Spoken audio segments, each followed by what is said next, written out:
My mom uninvited me from Easter to impress the lawyers, not knowing my company was on the cover of the Journal that same Sunday morning for good. March 18th, 2025. The text came while I was reviewing acquisition documents for our Series C funding round. Madison, we need to discuss Easter plans. I knew that tone.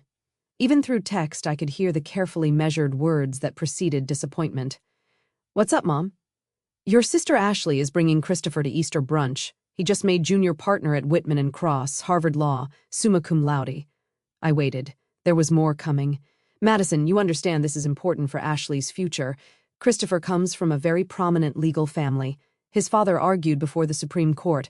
We're hosting at the country club. Still waiting. Madison, perhaps it would be better if you sat this one out.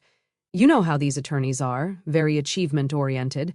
When they ask what you do, well, we don't want things to be awkward for Ashley. There it was. You're uninviting me from Easter because Ashley's fiancé is a lawyer?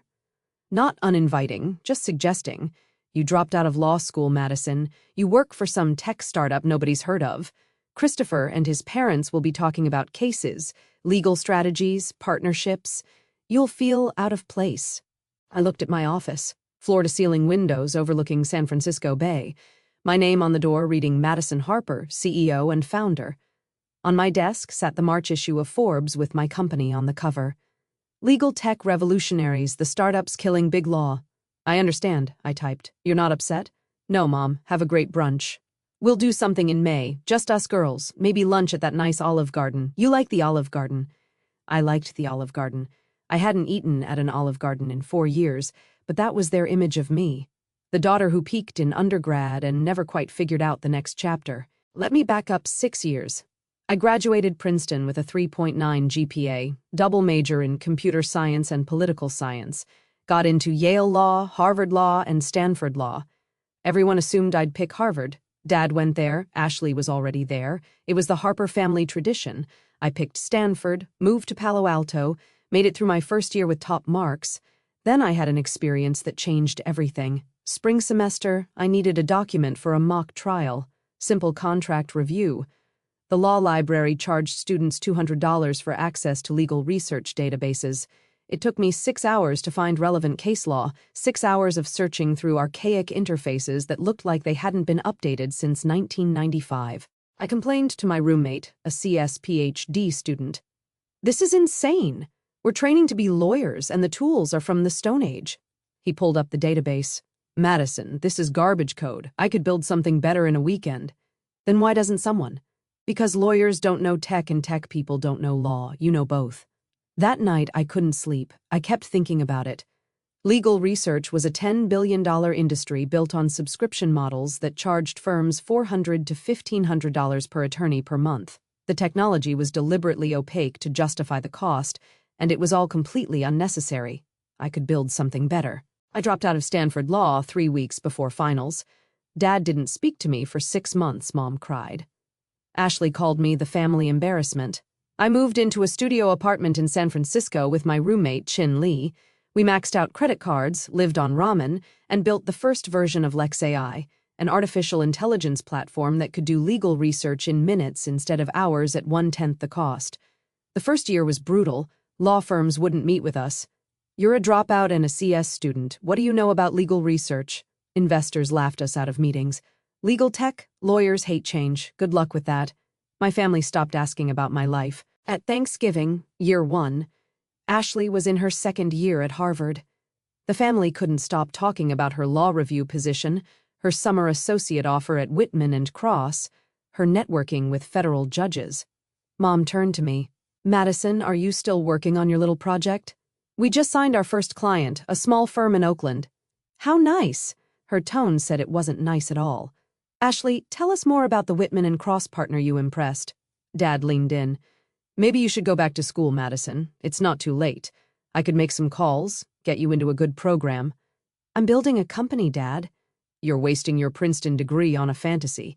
Ashley's going to be making $200,000 as a first-year associate. What are you making? Anything. I was making $30,000 a year and sleeping on an air mattress. But we had 12 clients, and our AI was getting smarter every day. I'm figuring it out, I said quietly. Ashley smirked. Some of us don't have to figure it out. Some of us planned ahead. Year 2, we raised $2.3 million in seed funding. Silicon Valley investors who actually understood what we were building. Our client base grew to 200 small and mid-sized firms. Revenue hit $800,000. I hired 15 people, rented an actual office, started paying myself $75,000 a year. At Christmas, Ashley announced her engagement to Christopher Whitman IV. Yes, from that Whitman family. Harvard Law, junior partner track, family legacy going back 4 generations. The dinner was the Christopher show, his case wins, his partnership trajectory, his family's legal dynasty, his father's Supreme Court arguments, the Whitman name on buildings at Harvard. Mom kept glancing at me like I was a stain on the tablecloth.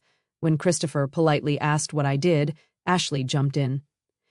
Madison dropped out of Stanford Law to start a tech company. It's cute. Legal tech, actually, I said. We're disrupting legal research. Christopher's smile was patronizing. Disrupting? That's ambitious. The legal industry is pretty resistant to change. I've noticed. What's your revenue? About $800,000 this year. He nodded like I'd confirmed his worst suspicions. Small potatoes. Whitman and Cross bills $800,000 in a good week. Legal tech startups come and go, but firms like ours, we're institutions. Dad agreed enthusiastically. Exactly right. Madison, you should hear this. Christopher understands how the real legal world works. I bit my tongue and changed the subject. Later, Ashley cornered me. Stop trying to compete. You dropped out, you failed. Just accept it and move on. I didn't fail, Ashley. I chose a different path. A path to nowhere. Christopher makes more in bonuses than your entire company's revenue. Know your place. Year 3 was our breakthrough. We raised $28 million in Series A funding. Signed our first big law client, a top 50 firm that cut their research costs by 60% using Lex AI. Then another, then 12 more. Revenue hit $15 million. We had 120 employees. Tech publications started calling us the future of legal research. I was invited to speak at Stanford Law about legal innovation. I didn't tell my family. They'd stopped asking. At Easter, year 3, Christopher and Ashley announced their wedding date. September 2025. Christopher's parents would be hosting an engagement party at their Connecticut estate. Very exclusive guest list, Mom said. Judges, senators, legal luminaries. I'm sure it'll be beautiful, I said. Well, Mom hesitated. It's really more for Christopher's professional circle, you understand? I wasn't invited to my own sister's engagement party. Ashley had the grace to look slightly guilty. It's just, Christopher's parents are very traditional. They asked for the guest list to reflect a certain caliber. Caliber? I didn't meet the caliber requirements. Christopher added, No offense, Madison, but my father's firm represents Fortune 100 companies. The guests will be federal appellate judges, law school deans, managing partners. Your startup thing just doesn't really fit the atmosphere we're going for. I understand, I said. I did understand. I understood perfectly. Therefore, we went exponential. Series B funding, $95 million led by Sequoia Capital. Revenue, $67 million. Clients, 400 law firms, including 12% of the AM Law 100. Employee count, 340. We expanded internationally. London office, Singapore office. Lex AI's AI could now draft contracts, predict case outcomes, automate due diligence, and do it all at speeds that made human associates obsolete for routine work. Big Law was terrified and adapting simultaneously, cutting associate hiring, slashing research budgets, restructuring their entire business model around our platform. The Wall Street Journal called. They wanted to do a feature for their April issue. The 30-year-old CEO killing Big Law's golden goose. The interview was scheduled for March. Publication date, Easter Sunday, March 31st. March 18th, the day Mom uninvited me from Easter.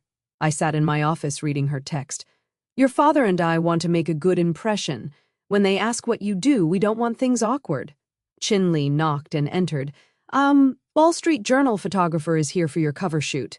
Cover? They upgraded from feature to cover story. Said your disruption numbers were too significant to bury on page 6. I looked at Mom's text again. Madison, you okay? I'm perfect. Let's do this shoot. The Wall Street Journal profile was comprehensive. 4 pages. Photos of our offices, our tech, me presenting at a legal tech conference to 3,000 attendees.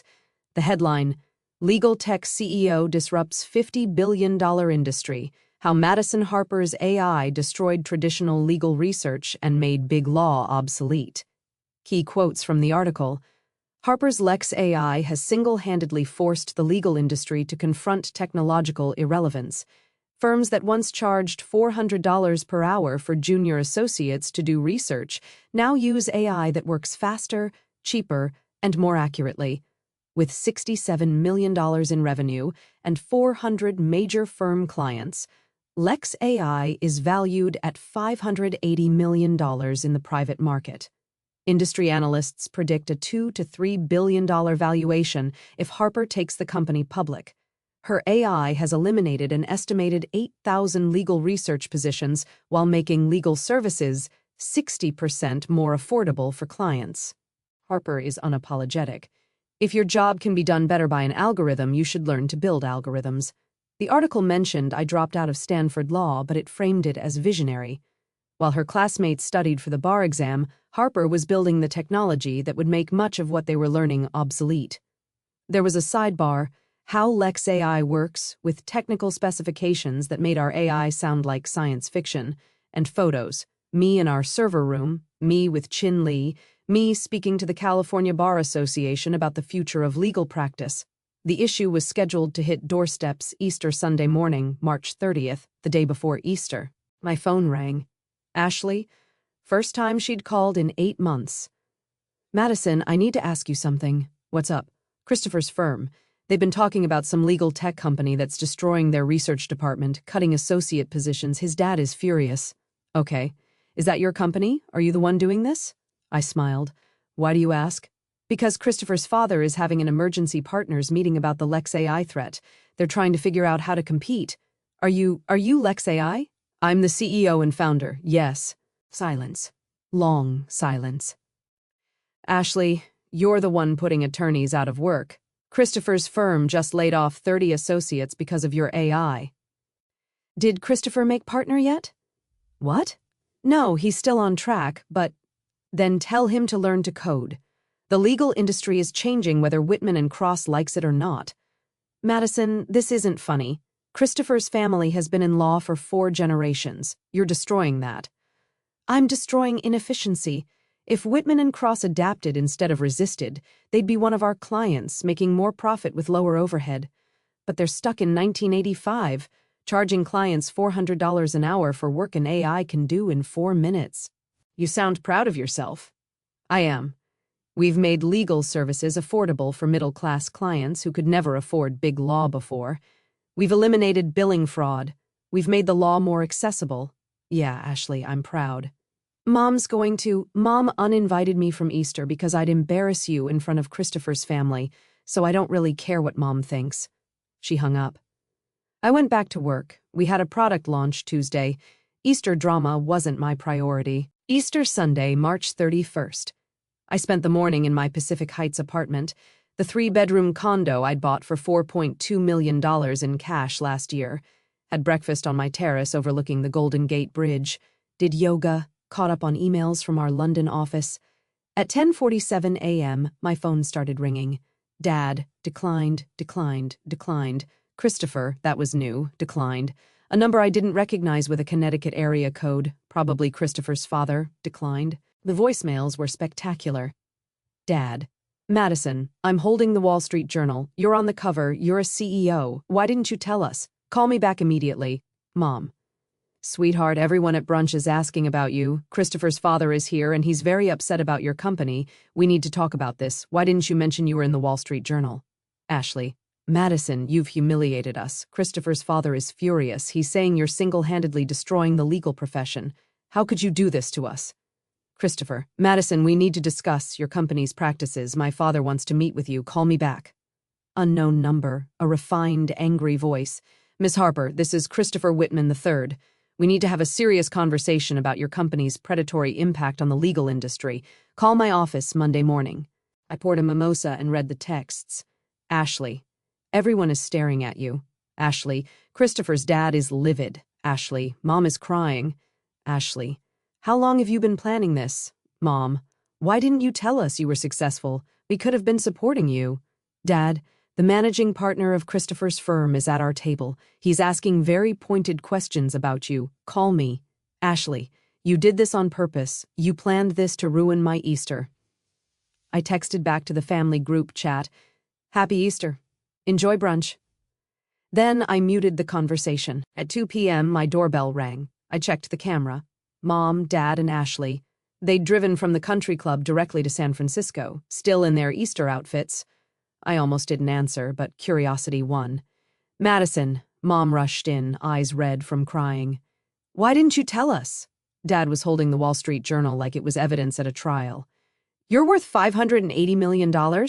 Ashley looked like she'd been slapped. You let us think you were failing. I gestured to my living room. The custom furniture, the original art, the floor-to-ceiling windows with bridge views that screamed eight-figure success. Did you really think I was failing, or did you just want to think that? Mom's eyes swept the apartment. This place must cost $4.2 million. I paid cash. Dad sank onto my $15,000 Italian leather sofa. You've been living like this, and you never told us. You never asked. In 4 years, none of you asked a single question about my company, what we did, how we were doing, nothing. That's not fair, Ashley protested. You were so secretive. I wasn't secretive. I was ignored. There's a difference. Madison, please, Mom's voice cracked. We didn't know. If you just told us. Told you what, Mom? That I was building something? I tried. Year 1 Thanksgiving. I mentioned my first client and you asked Ashley about law review. Year 2 Christmas. I mentioned our funding and Dad told me to go back to school. Year 3 Easter. I mentioned speaking at Stanford and Christopher lectured me about how real law works. The room went quiet. You decided I was the family failure, I continued. The daughter who dropped out. The disappointment. It was easier than being interested in what I was actually doing. But you could have, Ashley started. I could have what? Forced you to care, begged for your attention. I was busy building a company that's revolutionizing an entire industry. I didn't have time to convince my family I was worth their time. Dad found his voice. Madison, I'm sorry. We made assumptions.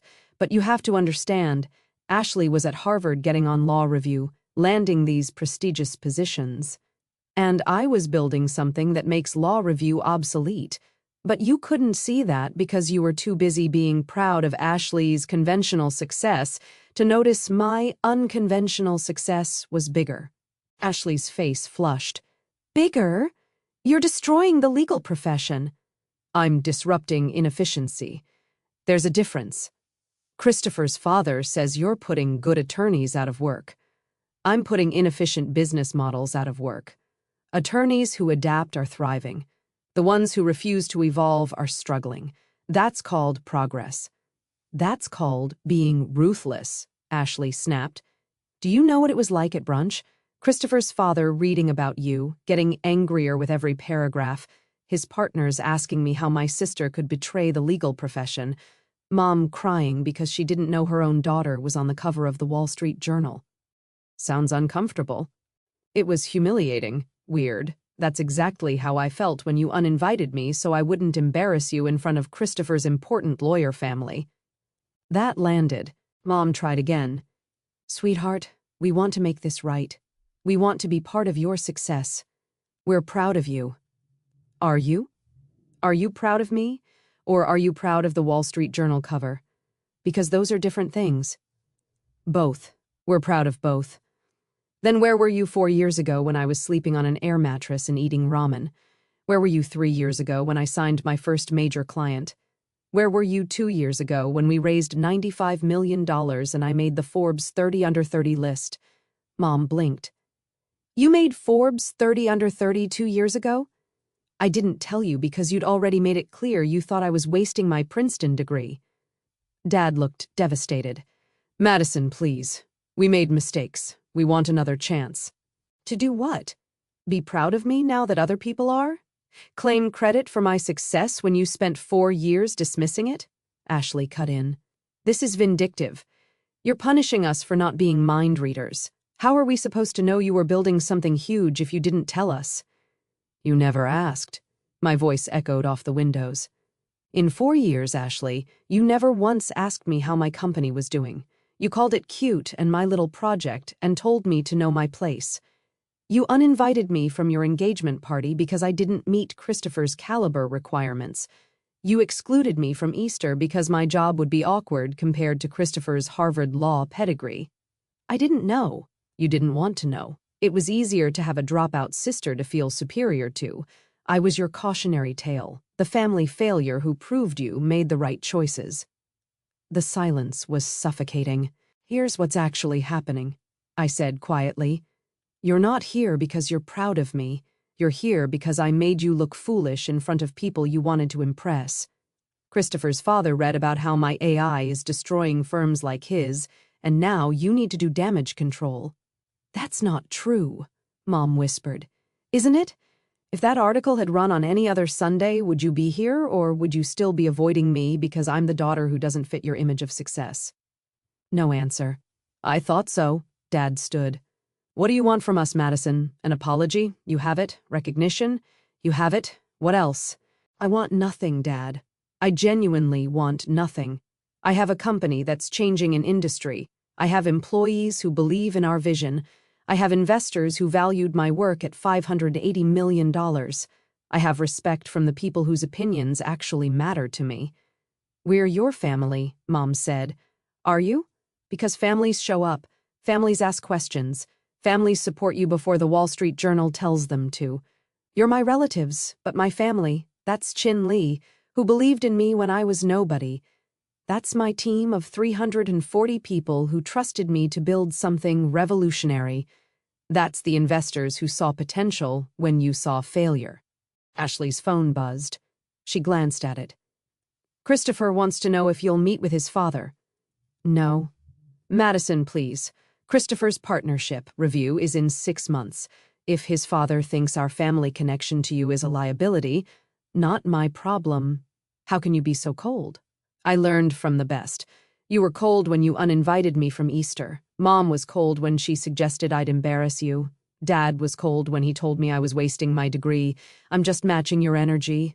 They left. Mom was crying. Dad looked older. Ashley looked furious. I poured another mimosa and checked my phone. The Wall Street Journal article had gone viral. Legal Twitter was having a meltdown.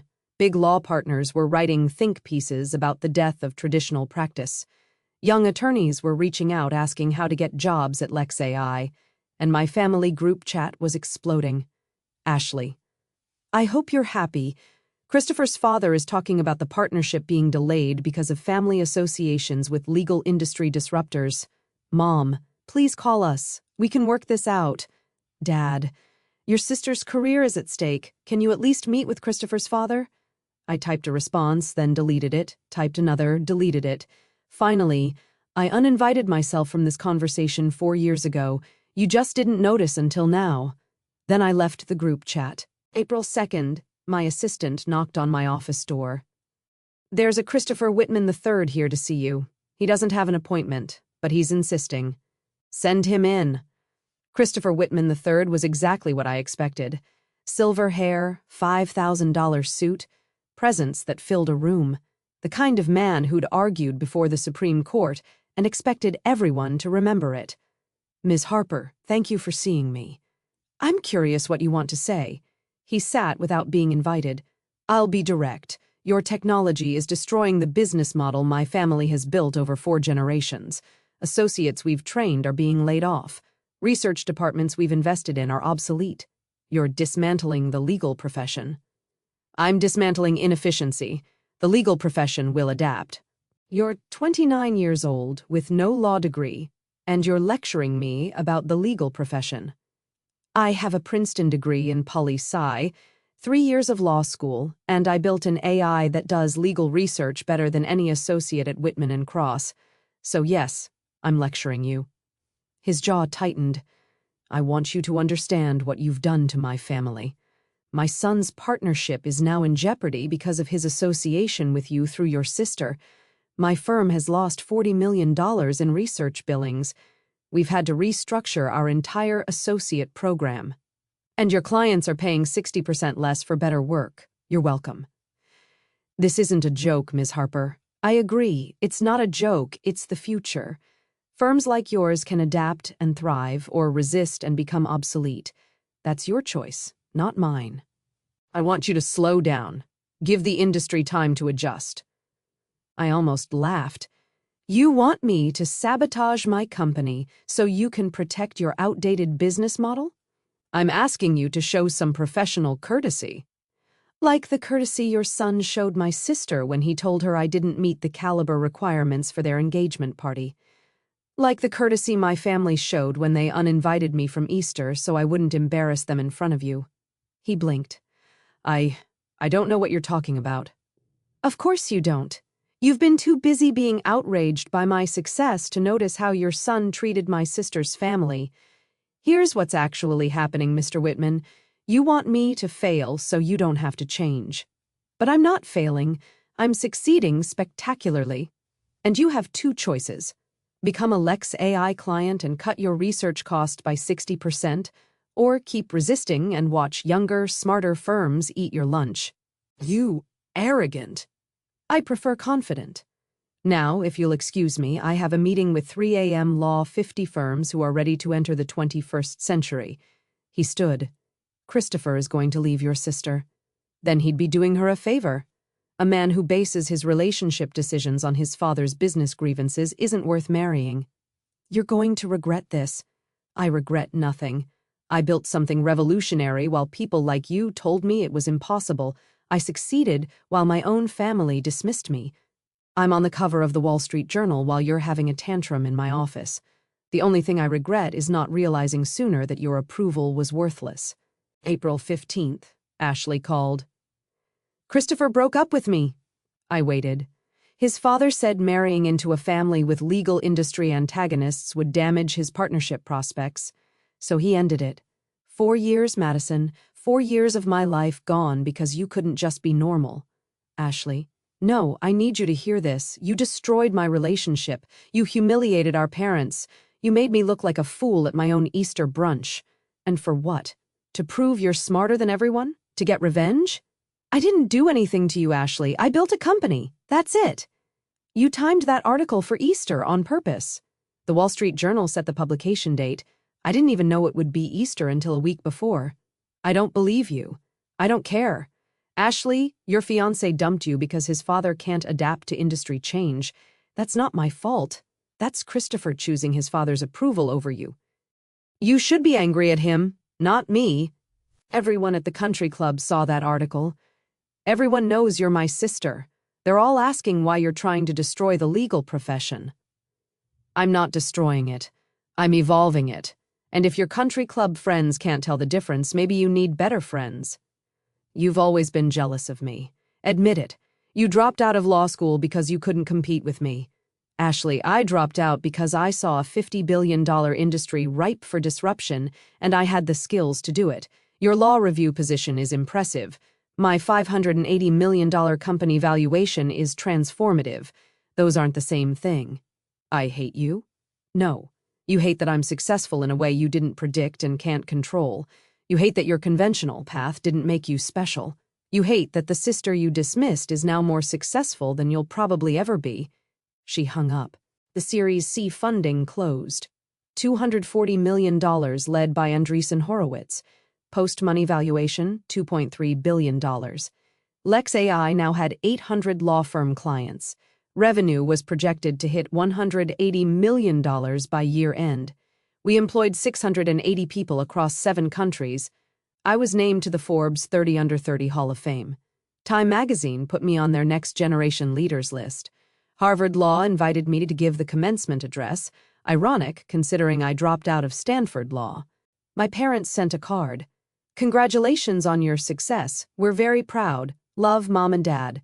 No phone call, no visit, just a card. Ashley sent nothing. November 2025. I bought a house in Atherton, $22 million, 6 bedrooms, vineyard, guest house. Had a housewarming party for my actual friends and colleagues. Chinley toasted me.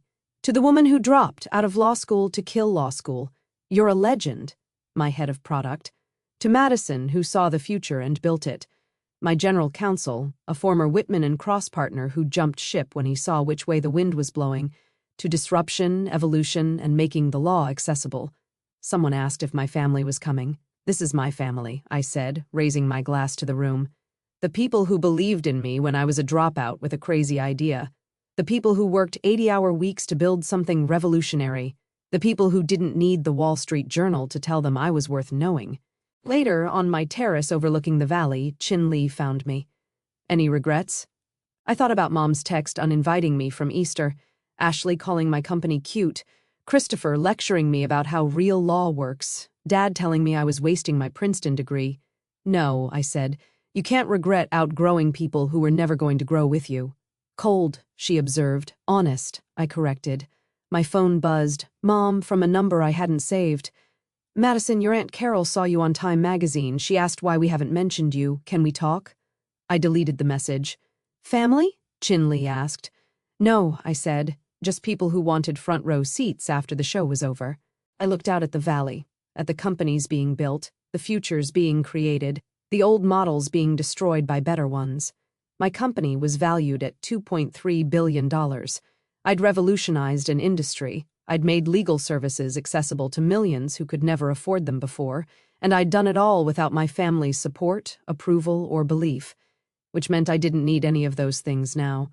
I raised my glass to the people who'd actually shown up, the ones who'd believed before the headlines, celebrated before the valuations, saw potential when others saw failure. My real family,